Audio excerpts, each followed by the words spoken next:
Hello and welcome to Shanvi Study Circle, your home to all the weird lesson plans and micro teaching plans.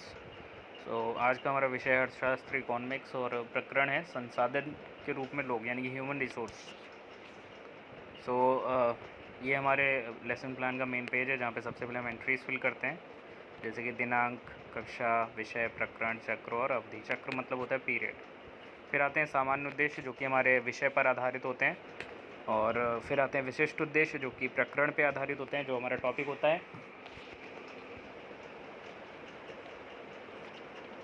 फिर आता है हमारा जो है सहायक सामग्री। सहायक सामग्री में जो भी टीचिंग मटेरियल एड्स हम यूज़ करते हैं, चार्ट या मॉडल वगैरह, वो हम यहाँ पे मेंशन करते हैं। फिर पूर्व ज्ञान, तो जो टॉपिक हम पढ़ाने जा रहे हैं उससे पहले स्टूडेंट के पास क्या नॉलेज होना चाहिए वो पूर्व ज्ञान में लिखा जाता है, ठीक है।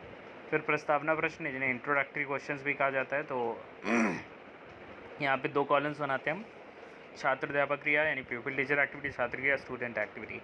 यहाँ पे छात्र अध्यापक क्रिया में छात्र अध्यापक जो होता है, प्यूपिल टीचर जो होता है, वो 3 से 5 क्वेश्चंस पूछता है, और छात्र क्रिया में उन्हीं प्रश्नों के उत्तर जो छात्र देते हैं वो उत्तर लिखे जाते हैं। ध्यान यहाँ पे ये रखना है कि जो लास्ट क्वेश्चन होता है वो समस्यात्मक होता है, टॉपिक के ऊपर होता है, ठीक है। और क्वेश्चंस इस तरह से फ्रेम किए जाएँ कि जब स्टूडेंट उनको आंसर करे तो फाइनली हमारा टॉपिक निकल के आ जाए, ठीक है। फिर उद्देश्य कथन जो कि छात्र अध्यापक द्वारा किया जाता है, तो यहाँ पे छात्र अध्यापक जो है वो बोलता है कि आज हम जो भी इसका प्रकरण है उसके विषय में विस्तार से अध्ययन करेंगे।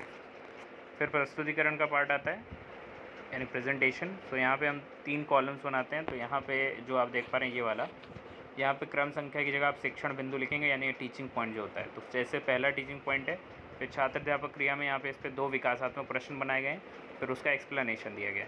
छात्र क्रिया में जो यहाँ पे प्रश्न पूछे गए थे उन्हीं के उत्तर लिखे गए हैं। इसी तरह फिर दूसरा टीचिंग पॉइंट, उस पर 2 विकासात्मक प्रश्न और उनके उत्तर।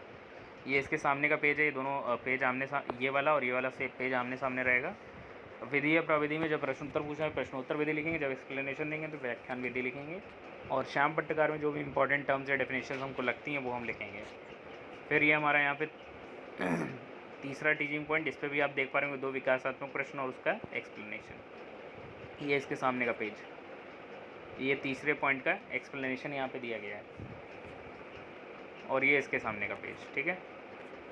फिर आता है बोधात्मक प्रश्न। तो बोधात्मक प्रश्न जो होते हैं, जो कुछ भी अभी तक हमने जैसे पढ़ाया है पूरा उस पर ही बेस्ड होते हैं। तो ये भी 3 से 5 होते हैं, और इन्हीं के उत्तर हम श्यामपट्ट सारांश में लिखते हैं इस तरह से, जैसे आप नीचे देख पा रहे होंगे, ठीक है। तो यहाँ पे मैंने एक ब्लैक चार्ट पेपर यूज़ किया, और स्पार्कल ग्रे जो सिल्वर स्पार्कल पेन होता है उससे हम इस पर लिखते हैं, ठीक है। फिर आता है कक्ष निरीक्षण और निर्देशन। तो अब छात्र अध्यापक जो है छात्रों को निर्देशित करता है कि श्यामपट्ट कार्य को अपने उत्तर पुस्तिका में उतारें, यानी just copy down the black board work in the notebooks, and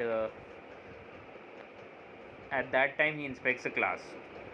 next is पुनरावृत्ति प्रश्न जो होते हैं, जिन्हें रिकैप क्वेश्चंस भी कहा जाता है। तो यहाँ पे हम फिल इन द ब्लैंक्स या ट्रू फॉल्स या मैच द कॉलम्स कुछ भी बना के दे सकते हैं इस तरह से।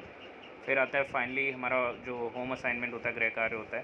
तो यहाँ पे 2 होमवर्क्स हम देते हैं। फर्स्ट वन जो होता है वो रिटन वर्क होगा कुछ ना कुछ, और सेकंड होगा कुछ एक्टिविटी बेस्ड होता है, ठीक है। So thanks for watching this video, like and subscribe for more plans and don't forget to share also.